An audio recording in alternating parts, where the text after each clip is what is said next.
Hello po. Tuloy ko lang po yung sa esophagus burn ko or sa acid reflux. Share ko lang po na kahit po nanggagabit tayo, dapat po iwasan yung bawal. Marami pong bawal kasi eh. Bawal lang na mantika, bawal lang matitigas na pagkain. Pag hindi po nyo nangunguya, wag nyo pong lunukin. Hindi, kung matigas po siya, wag nyo lunukin. Lalo na po pagka sinusumpong kayo ng acid nyo kasi po ano po yung tiyan nyo, numinipis po kasi yung kumbaga wala na yung layer natin. Yun po ano ko, my own experience. Mag-ingat po tayo kahit po kasi kakain tayo ng aloe vera, kung hindi naman natin iniwasan yung mga pagkain na bawal, ay hindi rin po makakatulong yun. At tulad ko po, ako na pag-aralan ko sa loob ng mga siguro mga 10 years na po yun ngayon. Kaya lang gusto ko po ma-share sa inyo. Ang dami pong pinag-aralan ko ang sarili ko kung ano po ang nagtitrigger sa acid ko. Ang nagtitrigger po talaga sa acid ko, tomato.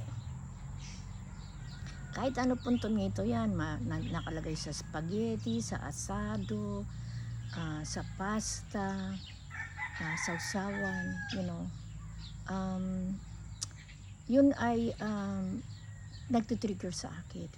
So yun ay binawal ko sa sarili ko, dinisipline ko. Kaya po ngayon wala na po, hindi na po na ano to. Kaya lang ang layer po ng esophagus ko, yung first layer, kumaga po naging ano na siya, nasugat siya, nagkapekla, manipis na lang. Hindi na po talaga ako kumakain ng matitigas kasi pag kumain po ako ng matitigas at I swallow it, nararamdaman ko po tinatamaan po siya, medyo mahapdi ko minsan. So wala po, hindi na po talaga ako kumakain ng matitigas, puro malalambot at kinakain ko.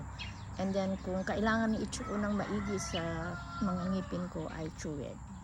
And then yun po, disiplina lang po kahit anong gawin natin panggagamot. Kung lalo na po yung mga condiments na halimbawa yung asado, masarap po yung sarsa niya, yun po ay huwag nyo kainin. Ang kainin nyo laman, wag po yung sarsa kasi yun, nandun po lahat yung magtitrigger sa acid yun.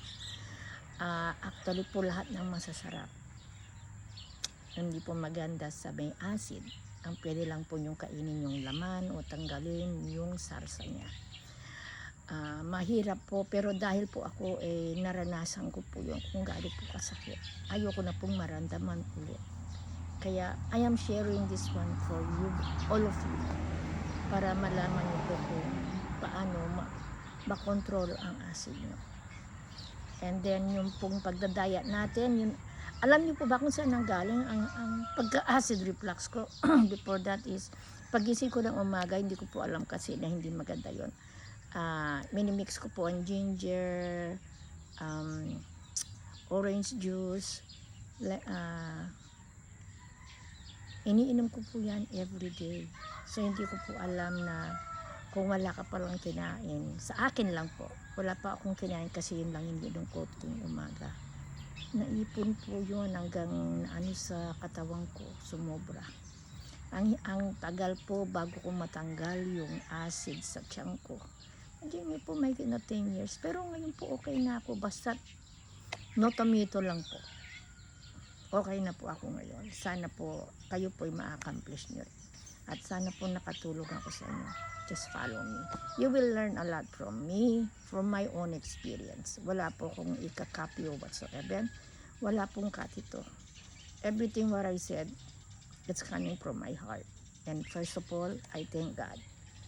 He taught me and teach me how to be content and how to be happy and how to discipline myself. I hope you do also. Bye.